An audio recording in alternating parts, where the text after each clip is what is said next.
विठ्ठल विठ्ठल विठ्ठल विठ्ठल विठ्ठल विठ्ठल विठ्ठल विठ्ठल विठ्ठल विठ्ठल विठ्ठल विठ्ठल विठ्ठल विठ्ठल विठ्ठल विठ्ठल। ओ मेरे नाथ, ओ मेरे प्रेमास्पद, तेरे अलावा और कौन प्रीति का दान दे सकता है?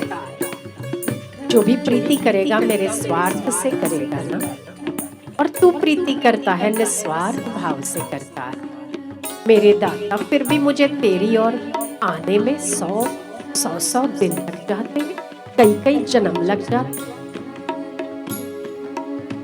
मेरी बुद्धि को शुद्ध करो मेरे बुद्धि दाता। आप तो बुद्धि योग देने वाले महान से महानतम दाता है।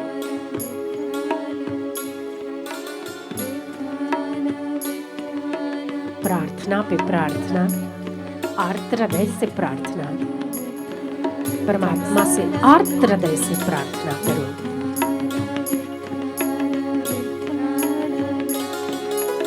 विठ्ठल विठ्ठल विठ्ठल विठ्ठल विठ्ठल विठ्ठल विठ्ठल विठ्ठल विठ्ठल विठ्ठल विठ्ठल विठ्ठल विठ्ठल विठ्ठल। अपने परमात्मा को प्रीति करो, प्यार करो।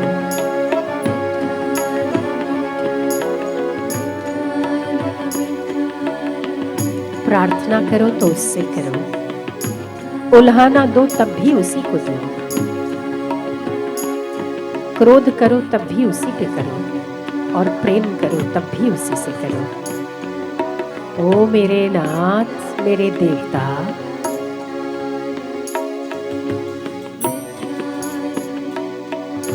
शरणागत वत्सल कहा जाता है तू। मैं तेरी शरण स्वीकार की है, मेरा अहित नहीं हो सकता। आर्त हृदय, मेरे प्रभु ये भी कह दो उसको कि मैं असत्य संसार में रहता हूँ। हो सकता है मेरी पुकार में कपट भी हो, तब भी मैं तेरी सत्यता पर विश्वास करता हूँ, क्योंकि तू तो सत्य स्वरूप है ना। तू मेरी सारी पुकारों को सत्य समझकर मुझे स्वीकार करते चले जाना, क्योंकि मैं तेरा हूं ना। तूने भी तो यही कहा है, ममैवांशो जीवलोके जीवभूतः सनातनः। तू मेरा अंश है, मैं सच में ही तेरा अंश हूं। मैं जानता नहीं तो क्या, तू तो जानता है ना। मेरे विठ्ठल, मेरे प्रेमास्पद, मेरे दीन दयाल, शून्य होते चले जाओ आप। जितना आप शून्य होंगे उतनी ही पूर्णता प्राप्त होगी। शून्य में पूर्णता है, शून्य में ही पूर्णता है।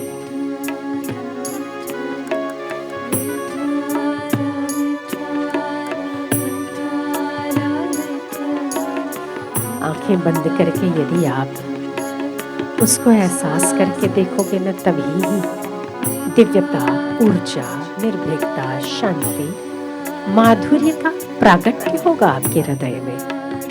बाहर देखने लायक कुछ है ही नहीं। जो कुछ भी देखने जैसा है आपके भीतर है, उसी को देखने का यत्न करो।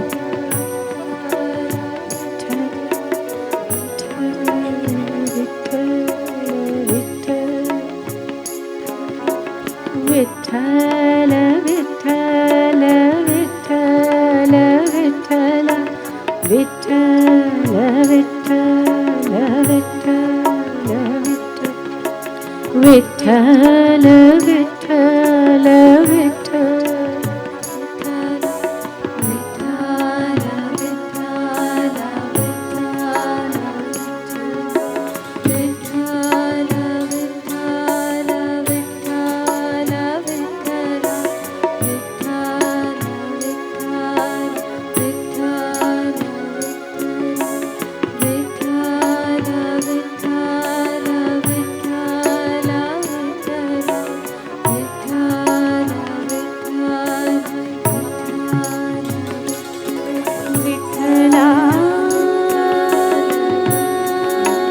जानामि धर्मं न च मे प्रवृत्ति, जानामि अधर्मं न च मे निवृत्ति। धर्म को जानता हूँ फिर भी धर्म की ओर प्रयत्न पूर्वक नहीं चलता।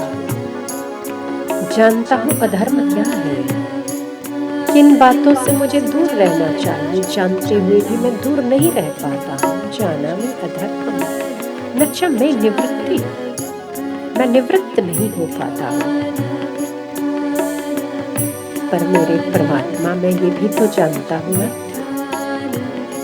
कि आप सर्वसमर्थ हो, मैं असमर्थ हूँ, ये भी मैं जानता हूँ। और आप सर्वसमर्थ हो ये भी मैं मानता हूँ। तब असमर्थ कहाँ जाता है बताइए? समर्थ के पास ही ना। गरीब मांगने के लिए कहाँ जाता है? धनवान के पास ही ना।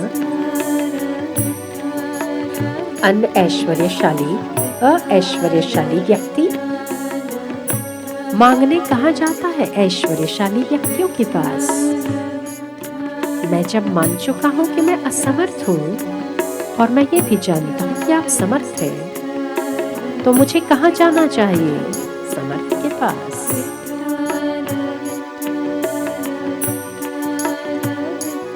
दुनिया के आगे भीख मांगने की अपेक्षा 100 बार तेरे द्वार की गुलामी करना मैं बेहतर समझता हूँ।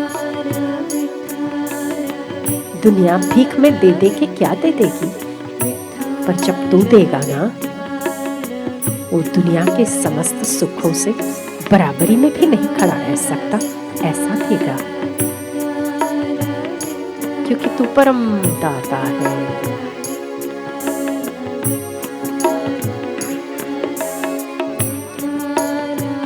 लाख गलतियां करता हूँ, 1000 बार गिरता हूँ, फिर से क्षमा मांगता हूँ और फिर उठता हूँ।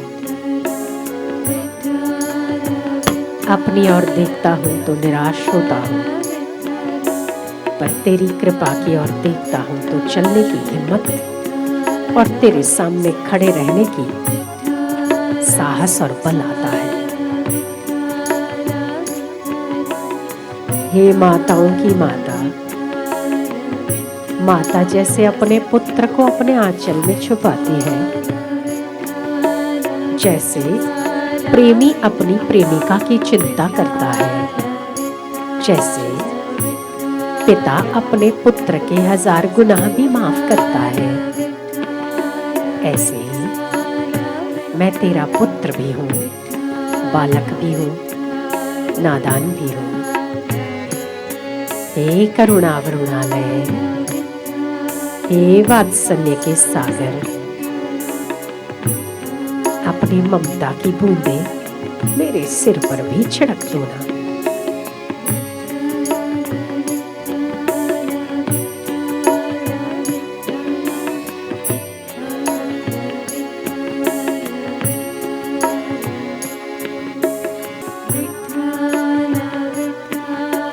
दोनों हाथ हृदय पे रखो और हृदयेश्वर आपके हृदय में विराजमान है। आओ मेरे देव, मेरे हृदय सिंहासन का वरण कर लो। मेरे हृदय सिंहासन पर विराजमान हो जाओ।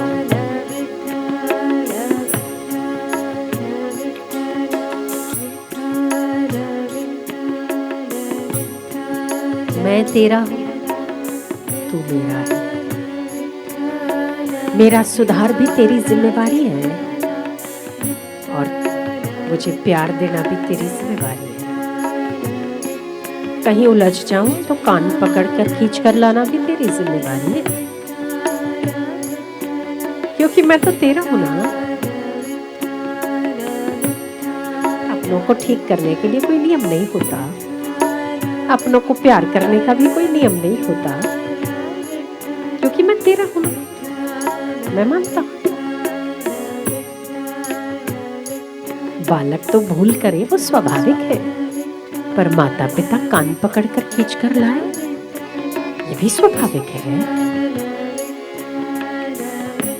ओ मेरे नाथ, हे मेरे परमात्मा देव, ओ मेरे गुरुदेव, ओ मेरे इष्ट देव, ओ मेरे दाता, है मेरे आत्मदेव, ओ मेरे सच्चिदानंद देव, तू सत्य स्वरूप है ना, तू चेतन है, तू आनंद स्वरूप है। तेरे आनंद की कुछ बूंदे इधर भी तो आने दे।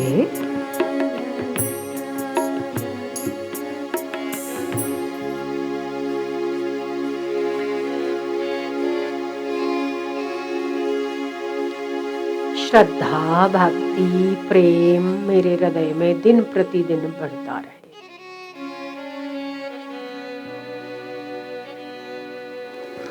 ध्यान से आनंद आता है ना, शांति सारा सिमट के मन अपने आप में स्थिर होता है ना। परमात्मा का ध्यान करके मन को शांत करना, चंचलता रहित करना चाहिए। उससे बड़ी बड़ी योग्यताएं विकसित होती है। अपने आप में विश्रांति पाना अनंत सामर्थ्य को देने वाला होता है। बेखराव नहीं होता, ठहराव होता है। बिखरने में शक्तियों का ह्रास होना स्वाभाविक है और ठहराव में शक्तियों का संचय होना स्वाभाविक है।